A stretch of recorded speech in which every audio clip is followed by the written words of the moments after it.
Ini ndiri murume ane 35 years. Ndiri mu-second marriage.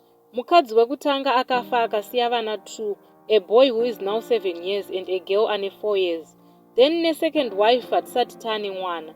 The issue is ndakasvikira vana vachiita zvisina basa vari 2 muspare bedroom. I was shocked kuti vakazviwanepi. Ndakabvunza vana havana kutaura. Ndikavarova kuti handidi kukuonai muchidaro again. I told my wife but akaratidza kusava interested.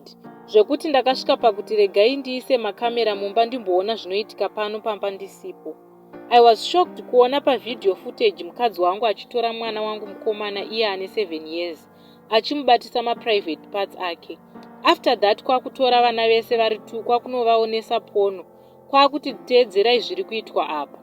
I'm depressed and very emotional zvekuti ndiri kufunga kusvikomuuraya chete. I discovered this yesterday ndiri kubasa.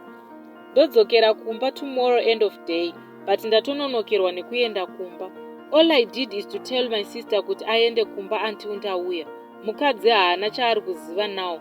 To be honest ndiri kunzwa hasha dzekuuraya chaidzo, because hapana kana chandakambomutadzira mukadzi uyu.